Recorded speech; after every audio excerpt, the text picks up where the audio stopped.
Qué hermoso poder continuar con la meditación en el Evangelio de San Juan. Continuamos 1, versículo 29 hasta el 34. Vamos a ver el Cordero de Dios. A ver, ¿quién es el Cordero de Dios? Jesús. Dice así: el siguiente día vio Juan a Jesús que venía a él y dijo: He aquí el Cordero de Dios que quita el pecado del mundo. Este es aquel de quien yo dije: después de mí viene un varón, el cual es antes de mí, porque era primero yo. Así, suena como un poco trabalengua, pero recordando los versículos anteriores, Juan el Bautista dejó bien en claro que él solo preparaba el camino para el Mesías, que él no era digno de desatar el calzado de aquel Mesías. Y cuando hace su aparición Jesús en un escenario donde Juan estaba bautizando, recordemos que Juan bautizaba para arrepentimiento en agua.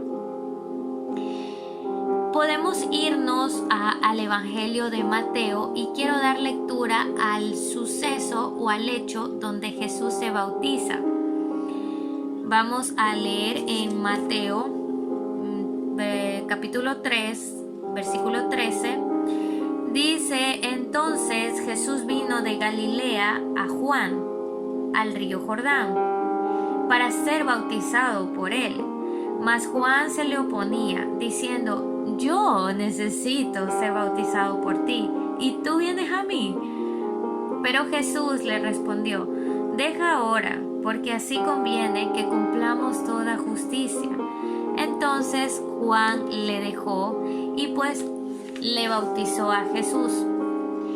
Entonces en el versículo 16, y Jesús, después de que fue bautizado, subió luego del agua. Recordemos que el bautismo es aquel evento en donde se sumerge, ¿no? Que es como una representación de que dejas abajo tu hombre anterior o tu yo, o aquel hombre que está siendo dejado atrás, y cuando te levantas y sales del agua, es la representación a una nueva vida, a un nuevo comienzo. Esa es la manera de bautizar, y pues Jesús lo iba a cumplir, porque pues él, como el mejor ejemplo, un maestro, siempre lo hace primero para que el resto también pueda continuar haciendo lo mismo.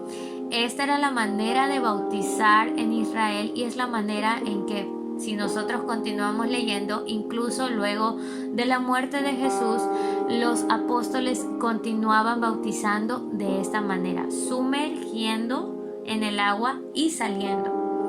Cuando Jesús sube del agua, he aquí los cielos le fueron abiertos, y vio al Espíritu de Dios que descendía, tomó forma de paloma y vino y se puso sobre él. Y hubo una voz en los cielos que decía: este es mi Hijo amado, en quien tengo complacencia. En este escenario, pues, uno puede imaginárselo y ver que la Trinidad estaba siendo manifestada.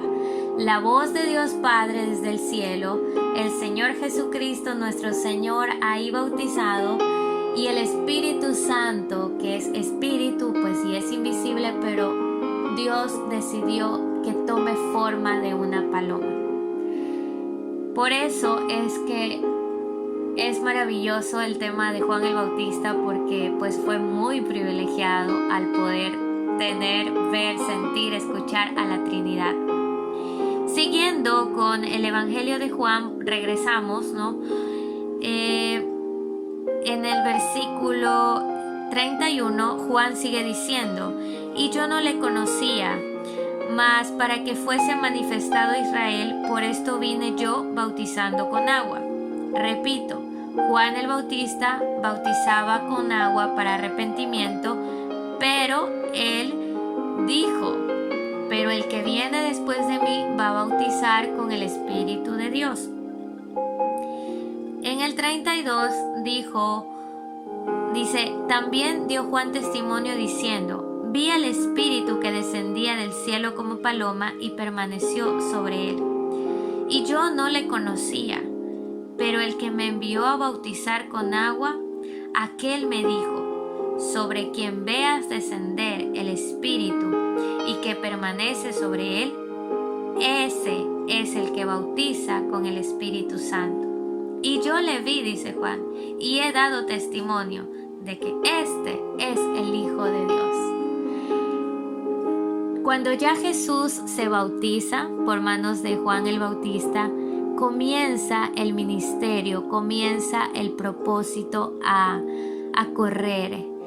Desde este momento es cuando Jesús comienza a ser el Hijo de Dios y deja de ser el hombre terrenal que había sido a lo largo de sus 30 años. Y pues qué maravilloso, ¿no? Quiero hacer un paréntesis porque es maravilloso saber que pues Jesús tuvo tanto, siendo Dios, tuvo bastante tiempo de preparación para salir con el propósito de Dios. Y si nos ponemos a analizar a ciertos personajes bíblicos, nos damos cuenta de que Dios prepara a su gente, prepara a los suyos para grandes propósitos. De repente tú quieras que Dios te utilice ya y de formas majestuosas, pero debemos de comprender que si Jesús tuvo su tiempo de preparación, Moisés tuvo su tiempo de preparación, 40 años en el desierto, para que luego Dios lo llame a ser el libertador de Israel. David, el rey David, tuvo su tiempo de preparación en la parte donde no se lo veía, como que detrás del telón cuidando ovejitas, siendo el pastor de aquellos animalitos. Y así me puedo ir de largo describiendo a los grandes hombres de Dios y sus tiempos donde Dios estuvo formando su carácter para luego lanzarlos. Ahora sí, para esto te hice nacer, para esto te traje a esta tierra, ahora sí. Con esto digo y te pido que no desesperes si quieres que Dios haga grandes cosas en tu vida, así como que ya, en un chasquido de dedos. Dios lo puede hacer. Dios en su perfecta voluntad puede llamarte y comenzar a utilizarte grandemente y hacer proezas contigo. Pero también, pues, como Él es soberano, puede tomarse su tiempo para preparar tu mente, tu corazón, tu boca, tu actitud y hay muchas cosas. Entonces, qué bueno poder seguir meditando en el Evangelio de San Juan. Estamos capítulo 1, repito, del versículo 29 al 34, donde Jesús es presentado como el Cordero de Dios, el que quita el pecado del mundo. Ahora ustedes me dirán, ¿por qué lo comparan con un cordero, un animalito como que tan indefenso, ¿no? Porque en el Antiguo Testamento, los corderitos y otros animalitos eran presentados como sacrificio y con la sangre de estos animalitos eran perdonados los pecados.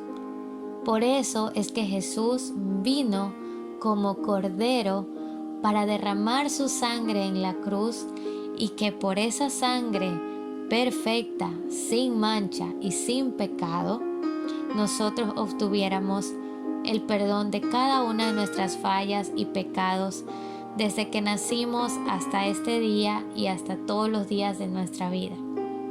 Es importante reconocer a Jesús como el Cordero que fue llevado al matadero, que fue llevado a la cruz, como sacrificio perfecto para la salvación de tu alma. Oro al Señor para que Jesús se te revele en tu corazón y en tu mente también como el Cordero de Dios, como aquel Cordero que es presentado por cada uno de tus pecados para que tú no solamente tengas la vida eterna que Él nos promete, sino también una vida en abundancia aquí en la tierra.